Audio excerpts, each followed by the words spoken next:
But now, I want your calls on whether it's time to bring back dog licences. 0207 862 2222 is the number to give us a ring. South Yorkshire Police received 13 reports of dangerous dogs in just 48 hours last week. Now, the force issued a stark warning that owners need to step up before somebody dies. So, should all owners be forced to pay for a licence in order to keep their dog?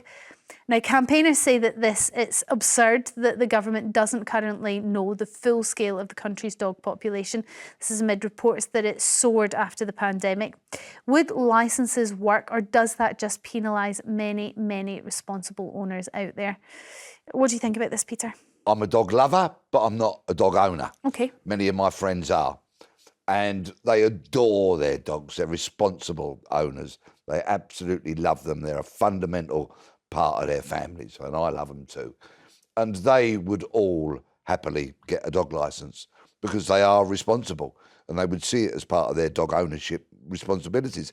It used to be the case. It isn't anymore. I think we could put a modern twist on it as well, which is very much needed, and that a dog licence would come with an element of training. Mm-hmm. So you might have to attend half a dozen courses. Starts to get very expensive. Yes. Before your dog licence was issued, and the dog owner could pay for that. So many dog owners actually get the dog and then end up training because they realised they've stretched themselves and they're not capable of training the dog anyway. Let's get in front of that curve. Yes, a licence, but you get it similar to driving after you've had some lessons. Lots of councils do subsidise, I think, as well, training. I did lots of different training when I had my dog, just because I enjoyed it, though, less because it was probably necessary. Tessa, what's your view when it comes to the licence element? We had it, they finished, I think, in 1987. Why would we bring them back? We had dog licensing through from the Victorian times onwards until the sort of height of British Thatcherism, when it was abandoned. It didn't serve any purpose. So I grew up with many dogs. My father was a factor, worked in a estate. We had at least 5 or 6 dogs, collie dogs, and mongrel thrown in there for good measure. Our entire life was policed by these dogs.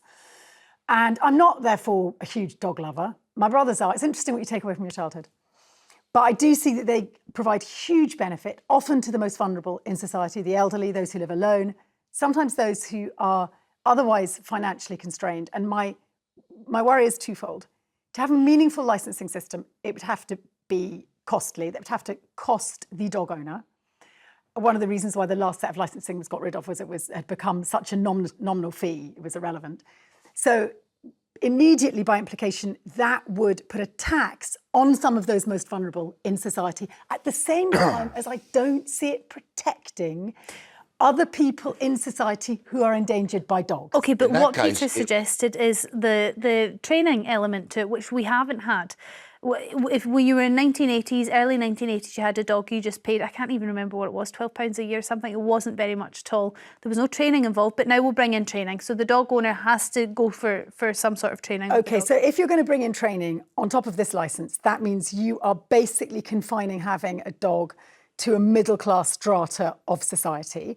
And I would argue, therefore, that it discriminates against some of those who most need dogs. And my other stipulation would be, if one is so concerned about safety, because this call from Yorkshire Police is about safety, look at extending the breeds that come under the Dangerous Dog Act, because a Chihuahua, with the best will in the world, or that ridiculous fluffy thing you own, ain't really going to maim me or Pete or anybody else. She also has an underbite, which really holds her back. But but then you're basically saying that we'll get rid of all big dog breeds in this country. Not get rid of all big dog breeds, because some big dog breeds have a greater propensity of biting than other dog breeds. Fact. All right, let's go to the calls and see what you at home think. Debbie from London, dog licences, do we need them?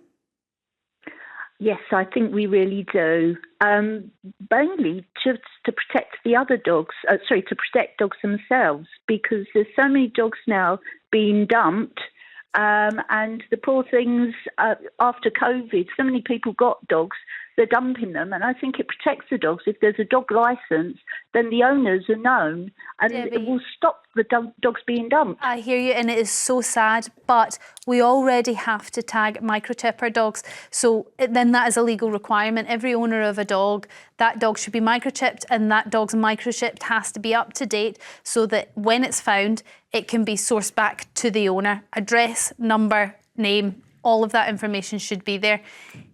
But you're right, people are dumping dogs and they're not necessarily there. And that's because they are not responsible. Microchipping them either. No, and that's because they're not responsible. So I put to you then, Debbie, if you're that kind of owner, you're not going to pay the 48 quid a year to have your dog licence either. No, true. I suppose But very irresponsible dog owners around. But Peter's got another suggestion on that one. But then, if they've not got the licence and they've not gone through the training, it will be easier to identify them and then remove the dogs from their ownership. We do have a problem with irresponsible dog ownership. The point People is, are losing their lives as a result of irresponsible dog ownership, and we definitely need to do something. but the truth is, surely we should be able to work out which dogs are being held illegally on the basis of whether they're microchipped or not. Who's Why do you we? need to... Well, the state, which you're advocating, who's acquires we? more powers through the Who's- licensing. Who is we? Well- Who's going to work out? Well, that's my police. question to you. You're the one who wants the set of licences. I'm saying already we can't microchip every dog. Apparently there's potentially 1 million dogs that aren't even Well, microchipped. the interesting thing with microchipping, I believe, and I hope I have this right, is that there isn't one united system for microchips. So every vets will have its own, or every organisation. So it's quite hard to collate them and bring them all together as one unit. Maybe that's exactly what they need to do. They need to make one sort of file of all the dogs in the country so that they're easier to spot. But you're absolutely right. If you suspect someone of being a bad owner, it's really easy to check whether they have a licence and check whether they have a microchip. If they fail to not have either of them, then the dog gets taken away. And maybe, Debbie, that's what makes it useful. Thank you very much for your call. Broderick from London, where do you stand on this? Are you a dog owner? I used to be many years ago when you didn't need a dog licence. But we trained our dog and everything else, where to where not to, and everything else. But what you're saying today is have a dog licence. Who and what you're going to have to set up a new company for people to go round asking people, have you got a dog licence? Because they're walking along the road and it You just weighs spot up. checks. Yeah. But it's going to cost money to get people to do that. And Well, or you've got to- Broderick, it might actually make you money because you might find a lot of people don't get the licences and then the council can find them. Some money earner. Can you hear what you're suggesting? I mean, I'm just doing the counter arguments. That's literally my job. already it's terrifying to get into your car and we're going to park in the wrong place and get a ticket, go 21 miles an hour. And now you're suggesting, oh God, can't go out with my little canine Not friend. if you've in not got case- your licence. Oh, but honestly, Storm, this isn't the kind of space that we want to exist. And I'm surprised at you, Pete, actually, that you think that this would somehow enhance the safety of Broderick or Gerald or anyone else. It's because of the loss of life, which is increasingly becoming a problem because of irresponsible dog owners. There are people that breed dogs for fighting, unfortunately. There are people that purchase a dog without really thinking it through. But one of the and most then they're shocking irresponsible. cases this week was in Sheffield. The man was attacked by his own dog. American bulldog. And the other horrific case was a young 10-year-old who was killed by her parents' XL bully that was licensed. So let's not pretend we can legislate our way out of dangerous dogs. If they'd 'cause we're had the failing. element of training that I'm calling for, maybe, just maybe, those scenarios And I would have also been think different. that is a very important thing to focus on because there's two different types of licence. There's essentially a tax on dog ownership, which may work to just put more money in the government's coffers.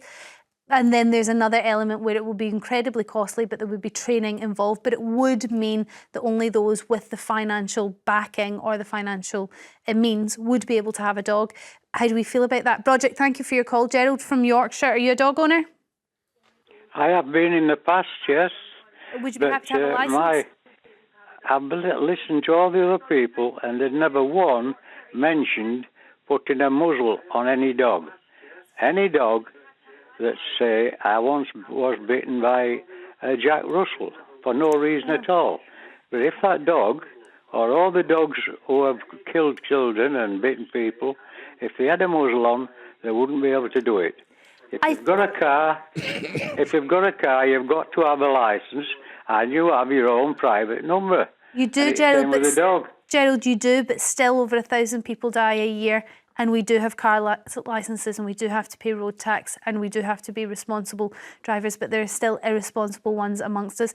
If you're talking about putting a muzzle on just the dogs that have bitten, well, you're kind of trying to shut the door after the horse is bolted. And if you're talking about putting a muzzle on all dogs, I put to you that might be a little bit cruel and unnecessary. But the muzzle is part of the XL bully is for bully an dog stipulation, isn't it? Yeah. And yet we still have deaths because they don't have to wear the muzzle within the domestic confines of the space in which the dog is kept. Gerald, thank you for your call. Will from London, what's your view on this? Hello, Storm. Good morning, guys. I do believe that we should bring back licensing. I think it would stop a lot of this, young people buying dogs for status and badge dogs or whatever they're called. I think that would be a great idea. And I do agree that there should be a degree of training.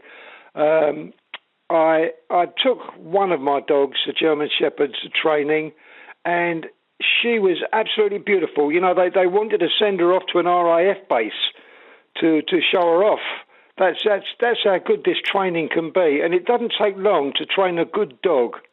And I don't believe there's any such thing as a bad dog. It's just bad owners. That's another interesting view, but yes, many people will disagree with that. I think you had a very intelligent dog there as well, which really helped. Not all dogs are quite as smart. Mine was a little bit difficult to train, but then she is small and easy to manage, but albeit should still be a trained dog. Well, the problem with your theory on having to train all dogs, and it would be lovely if all dog owners did do some form of training, is it is costly. And what you're saying there is that maybe an elderly person who lives alone can't have a dog because it would be too financially constraining for them. You know, you're limiting the amount of people that can have dogs if you start to do that. Yeah, I agree. And on the same subject or a similar subject, I do think that cats should be chipped as well. I think they do have to be chipped. Yeah. Well, thank you for your call. Selma from London, what's your view on dog licences? Well, first of all, I think that a lot of people may not be able to afford it. And they've got good dogs. I mean, I've had a Vanarama. She's 10 years old now, and she's nearly 40 kilo in weight. Selma, is that the ones with the blue tongue? No, she's crossed between a German Shepherd and a Vanarama. She's actually black fur, short fur from the German Shepherd. I thought... And grey, she's got the short hair. Right, okay. I'm thinking of a different breed then. Anyway, would you be happy to pay a licence? No, because I have a lot to pay out now. And I've had my dog, say she's 10, 11 years old now. And to be honest, I don't go to the park anymore. And I look after my daughter's little snouts as well. And they won't be parted from each other. And when I used to take my dog, his name was Jessie, over to the park, I actually come away from the park where I was because she was attacked by some owners that were going around with these staffs, and they're not all bad, just happened to be the one, it depends on the character, and kept going for my dog for some reason. And she was jumping up at me, yet she was twice the size of this staff. So in the end, she was too scared to go to the park. We ended up in here, and she's got a big garden they play in now, but I can't afford, they're tagged.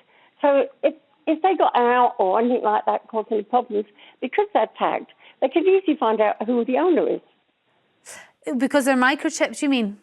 Yes, that's what I mean. Well, you would hope so, but unfortunately, irresponsible owners may not have their dogs microchipped. And also, if there was an attack, I don't know if the other dog would hang about. It might just go away.